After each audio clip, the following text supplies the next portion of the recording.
different colors. We have blue, black, cream, which is the color we're going to be checking out here today, and 2 other Samsung exclusive colors, which are gray and another shade of blue. There's 3 storage configurations of this phone. We have 256 gigabytes, 512 gigabytes, which is a free storage upgrade during the pre-order phase, and you can get up to 1 terabyte of storage, and all of these models come packed with 12 gigabytes of RAM. But with all that out of the way, let's go ahead and check out the Galaxy Z Fold 5. Shout out to Samsung for sending out this review unit ahead of time.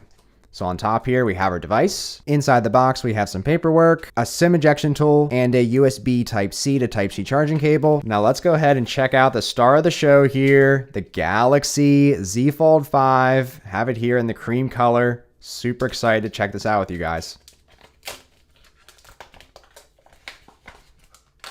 First impressions immediately out of the packaging, really liking this overall design, look, and feel here of the phone. I noticed that the color is the same as on my S23 Plus that came out earlier this year, but interestingly, the sidings are different colored. So on the S23 Plus, it's a gold, but here on the Fold 5, it's definitely more toned down. It matches the cream color of the phone on the back compared to having 2 different colors. But taking our first fold here, have a very smooth yet sturdy opening and closing experience when you're closing it. However, opening it seems to be a lot more smooth. The crease might be improved on the Fold 5, but I don't want to make any conclusions just yet since I've been folding this phone open and close for the past year. And on the right side, we have our fingerprint sensor with the power button built in. Above that, we have our volume rockers. We have our 5G antenna. Have our SIM tray, which is on the other half of the phone. On the bottom, we have 1 mic, a Type-C port capable of 25 watt super fast charging, have one of our 2 speakers, and on the top, we have 3 mics, and we have our other speaker.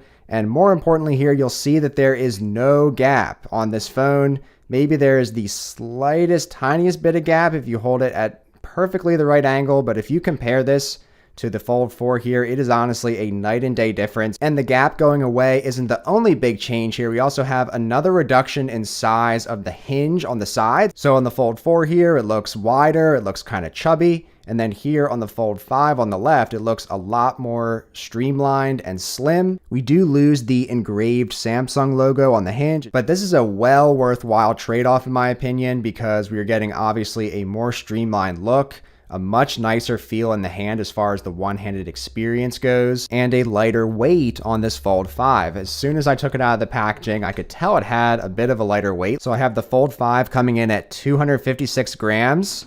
My Fold 4 weighed 267 grams. So this is a significant reduction in weight, especially considering you take the Fold 3 before the Fold 4, 272 grams, and then the Fold 2 before it, we were at 284 grams. In these few generations to go from 284 grams, when you have this heavy of a phone, it honestly makes a huge difference in your everyday use case for it. Overall, physical first impressions, really impressed overall. Nice glossy sidings give you a good grip to open and close this phone. We have nice flat sidings so that you're able to open it and close it very easily. Taking our first look here at the 6.2 inch outer display. To many people's dismay, the screen size has not changed on this outer display from the Fold 5 to the Fold 4. I'm actually happy that they did not change this. I actually love the use case of this phone, having it in the one-handed use case on the outside. And then when you do need that larger display, it's just so easy and accessible and enjoyable to jump into this inner 7.6 inch display. We do have an improvement to these displays, which is a new maximum brightness of 1750 nits, which we'll check out later in the video. And we also have the highly anticipated Snapdragon Gen 2 processor in this Fold 5, which is going to greatly enhance the efficiency and battery life of this phone. So I'm going to go ahead, put my personal SIM card into this phone, use it for the day, and come back with my final first impressions on the Samsung Galaxy Z Fold 5. All right, so it's been a full day now since I first got my hands on this phone, and I'm definitely ready to share some of my first impressions with you guys, starting with getting into the phone, the biometrics. I absolutely love the side-mounted fingerprint sensor for instantly getting into this phone. It's in a great position for your thumb to rest right on it and get right in. We also have face recognition here, which works very well, even though I usually stick to the fingerprint sensor, but it's nice that this face unlock works on both the outer display in addition to the inner display. And opening opening and closing between the inner and outer displays is very smooth and surprisingly quiet. It is definitely the best I've used on any fold, not only because of much less clicking and creaking noises,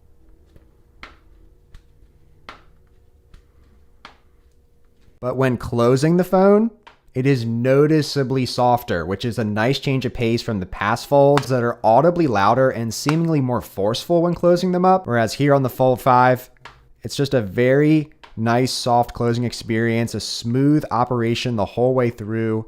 Very impressed with the opening and closing. But on the outside here, we are greeted with the now familiar 6.2 inch display, but we do have an increase in screen brightness here on the Fold 5 of 1750 nits, and I could definitely see this display very well out in direct sunlight last night. But even though the outer display itself hasn't changed all that much, there are a lot of changes going on around it with the new hinge and the new folding design, which makes the one-handed use case of this screen a lot more user-friendly. Obviously, the weight reduction itself has a big part of making it feel nicer to hold, but even more importantly, the reduction in width of the gap we've seen on all of the previous folds makes this Fold 5 feel a lot more slim, which not only enables you to have a better grip of your expensive investment when carrying it out and about, but strangely enough, left-handed usage now feels a lot more viable on this phone, which sounds silly, but the historically large hinge on the side used to make left-handed use of the phone more cumbersome. And what's even more silly to me is that there's a good chance I wasn't ever looking at my Fold's outer displays straight on for all these years, whereas the Fold 5's flatter physical profile means the outer screen is facing directly towards me, which I know it isn't a big deal in real life day-to-day use, but to me, all of these physical refinements can really enhance the overall user experience, and as a result, I've really enjoyed using this outer display. I understand that it looks odd from an outsider's perspective, but in real life use, I've found that the balance between the narrow outer screen and the wide inner display that can still be held in one hand makes this one of the most user-friendly folding tablet experiences currently on the market, and all those little physical changes are making that even more the case here on the Fold 5. A noticeable change I did find are the speakers on this Fold 5. I did a lot of side-by-side testing with the Fold 4 and the Fold 5 of different genres at max volume, and I found the Fold 5 speakers to be louder and just more lively in general, despite having less speaker holes at the top and bottom, which was interesting. And the other very much expected to be noticeable change coming here is the Snapdragon Gen 2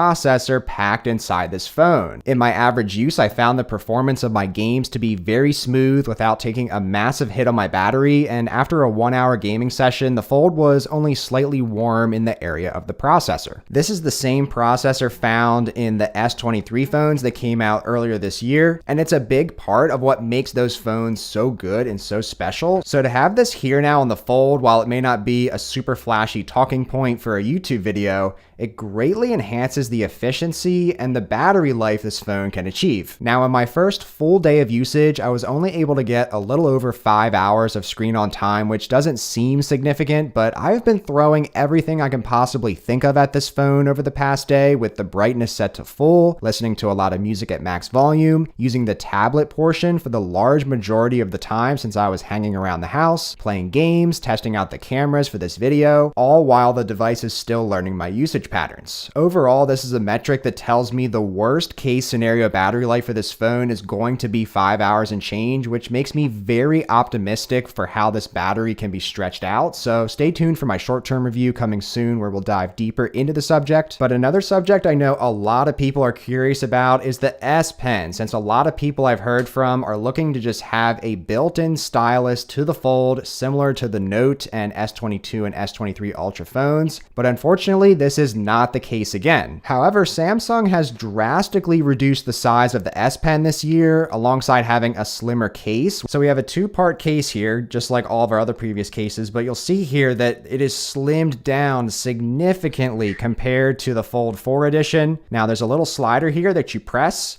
and that is going to unlock the S Pen out of the case. So you can have this clipped here, and you don't have to worry about it coming out, but you just go ahead, press this down, and then you can just take the S Pen right out. But this is a very similar S Pen to the S21 Ultra S Pen that we had. And also a change here on this new S Pen is that there's no longer a retractable tip on this one compared to the previous generation Fold 4 and 3 that had that retractable tip on it. I can definitely tell the difference of the writing experience here without having that retractable tip. It's really nice writing and drawing experience here. I feel like it's the proper length. It's not shorter like the S23 Ultra S Pen is, which just kind of bothers me if I want to be doing a more extensive writing or drawing session. So while the S Pen is not built into the Fold once again this year, I think this is a good revision, a good step from what we had last year, and just a more portable option. And now I'm going to always have the S Pen with me no matter what, which is really nice. As far as the cameras go, we have a very versatile setup here with a 50 megapixel primary lens and an ultra wide lens and a 3x optical zoom lens. We also get up to a 30 times zoom on this phone, which seems to have Samsung's new AI features built in to sharpen text, because I noticed the text on this Willow Street picture from 30 times zoom is really sharp and clear. I'm also very happy with the video quality, really good picture here in the 4K 60 setting, and also just walking around and moving with the phone. It films really smooth video, feels like a very similar camera experience to the S23 and S23 Plus. So overall, that goes without saying, I'm very pleased with the cameras on this phone. I will say that the form factor itself is still a little tough for me to use such a small viewfinder on the outer display, but as you'll find with using any aspect of this Fold, jumping into that inner display is just going to give you that really good experience. And that is why I love this form factor of having the one-handed experience on the outside, that amazing inner display whenever you do want to be able to jump into this at a moment's notice. It is so helpful having a large display out on the go. It's so easy to be able to share pictures with loved ones and others. You don't have people looking at a tiny little, check out this picture of my family on this 5-inch screen or whatever. No, you have a full tablet here that you can show people things very easily. Opens up a lot of opportunities for productivity, for multitasking. There's just so many more use cases that are opened up with this Fold. And overall first impressions, I am very impressed with this Fold 5. I know that the media and other coverage is probably going to say this isn't that big of an upgrade. It's not that big of a year for the Fold. While it is true in some aspects where the screens haven't really changed a lot, there's a lot of good changes happening to the overall design, making it a much more user-friendly device. I am really excited to further test the battery with the new processor in this phone, but I'm curious to hear your initial thoughts on the Galaxy Z Fold 5 down in the comments below. And if you enjoyed this video, then be sure to give it a thumbs up, and please consider subscribing to the Shane Simons YouTube channel today, because we definitely have some more videos coming up. We have a Flip unboxing, we have the official Samsung case lineups for the Fold and Flip coming after that, and then I should have some content coming on the Tab S9 Ultra. You can check out those videos over here if you're watching this video a little later. Thanks so much for watching. Take care.